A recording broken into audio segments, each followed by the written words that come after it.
and welcome back to Room at the Table, where we gather together as a family to discuss, to ponder the love of God.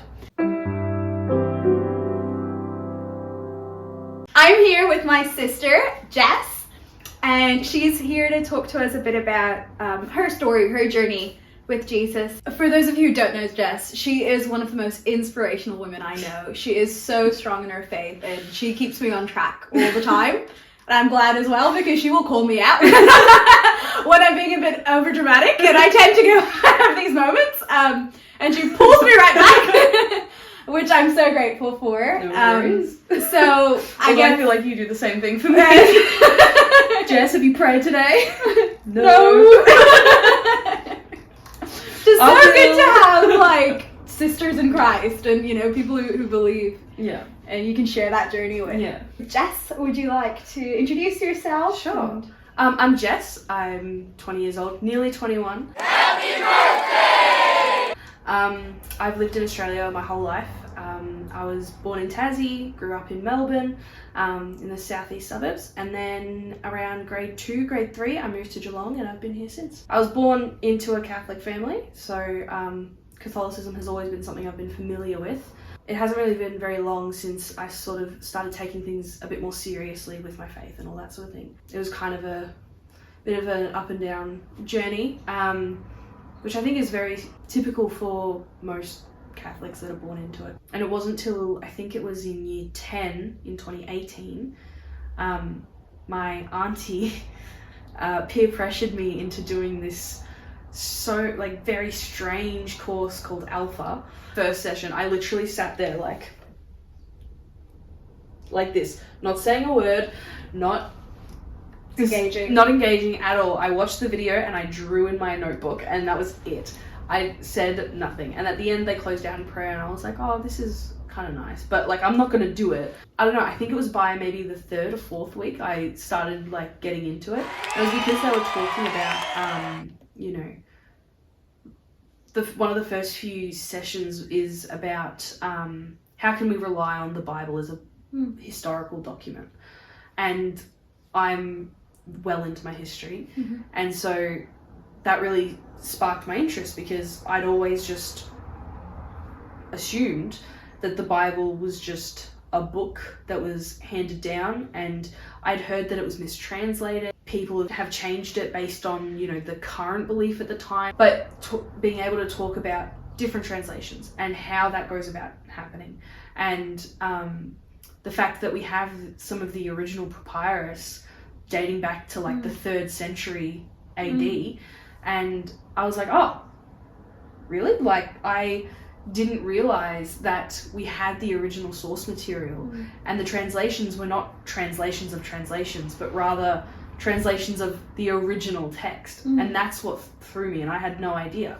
And I think that kind of really sparked my interest into it because I didn't realize that there was this actual historical documentation. And I think the fact that I did it with my cousins, people that, I hadn't really had these sorts of conversations with, and I knew that their parents were very faith-filled, and at that time I was in the middle of my agnostic period. And so I hadn't really had that sort of type of conversation with my cousins before.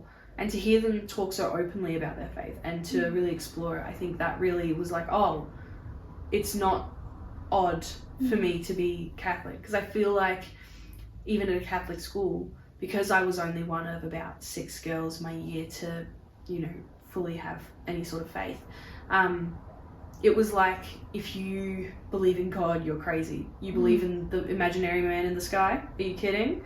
That was kind of the attitude. Through that course and over the course of that, I think it was 11 weeks, I grew into my relationship with God, and I realized how wrong I had been, and I realized the kind of attitude that I had adopted, because I don't think that I was conscious of that agnostic attitude that I had, but once I was out of it, I realized how far I had strayed. And I think our society is very much because we've come away from that idea of truth as being objective. It's so easy to think that what's true for you is true for you. And it's so easy, agnosticism is so interchangeable with our cultural Yeah. beliefs and values.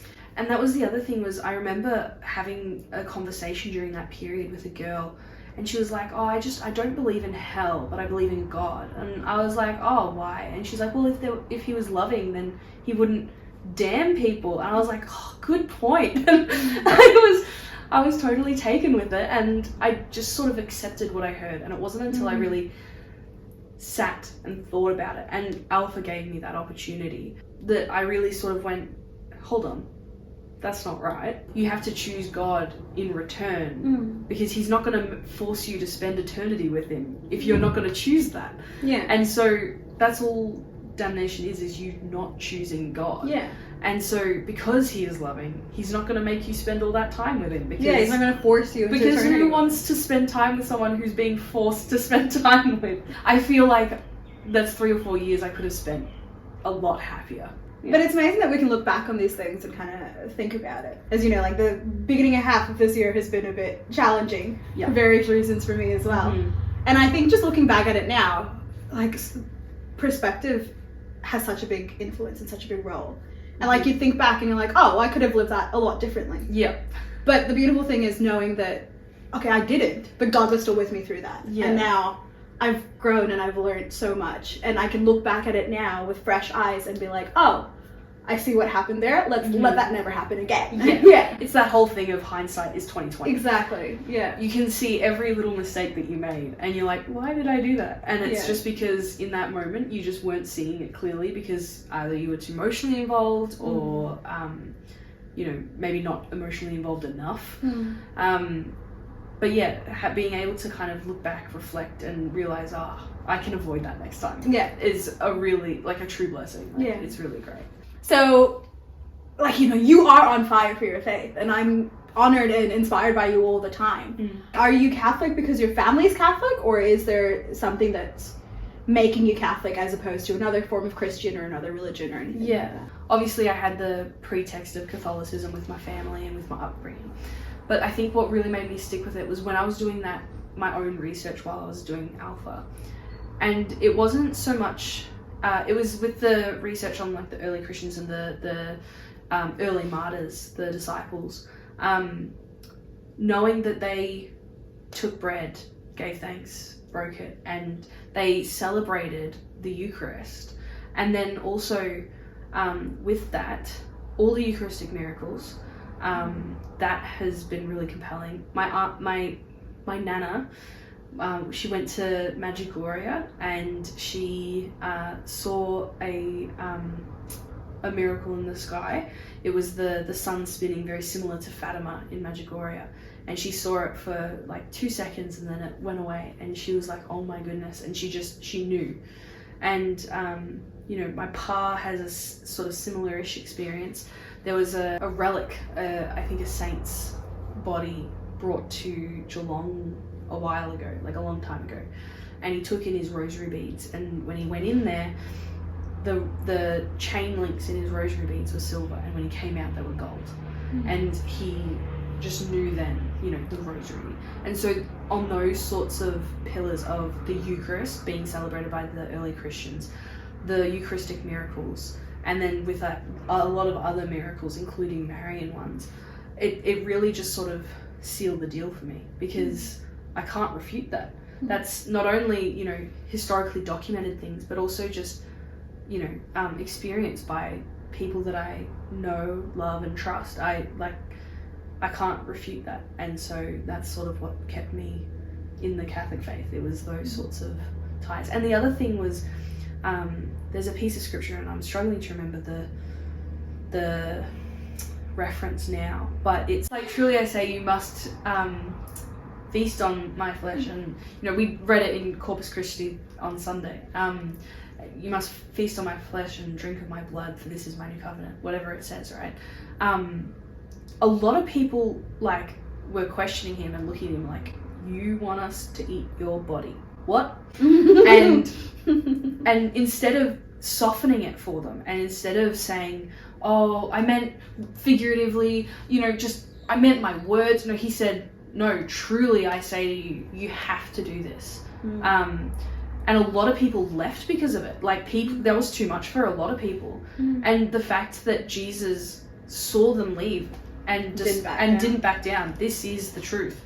He could, if he was speaking metaphorically, if he was speaking figuratively, he would have clarified that.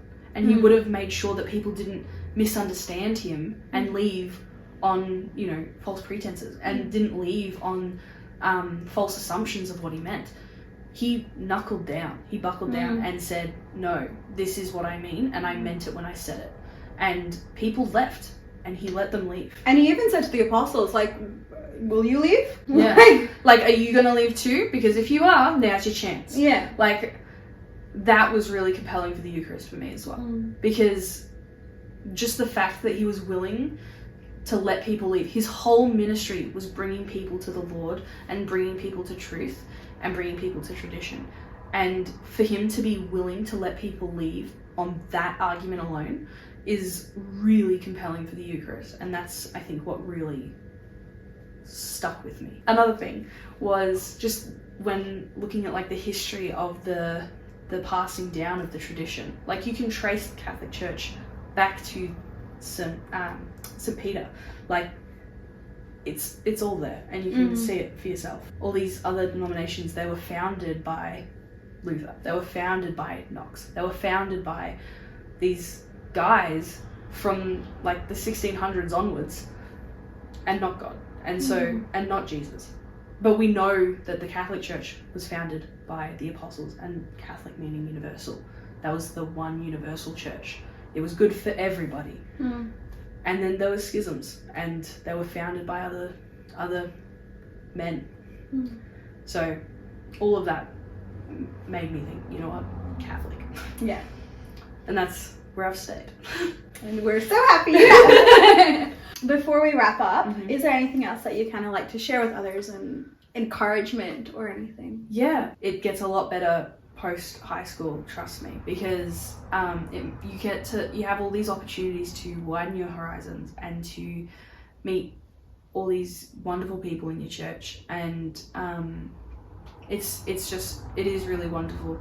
And if you're sort of considering your faith and figuring things out, I'd highly recommend Alpha, because it gives you the opportunity to sort of sit down and really explore your faith and where you sit with things, and sort of just encounter God and Jesus in those moments. And it's, even if, you know, you've heard everything that's been said in those videos, but the discussions with the people around you is really what's amazing. And being able to sort of, you know, dive into these sorts of bigger questions, and just setting aside like an hour or two a week to just sort of really figure it all out. It's really lovely, regardless of what outcome you end up with. But yeah, I highly recommend it. If you see a church offering it, sign up. It's great. Wonderful. Thank you. Thank you so much, Jess, for coming. I really loved it. Thank you so much for letting me share. It's been a real pleasure. And just remember, there's always room for you at the table. Thank you for watching. We'll see you next time. Bye.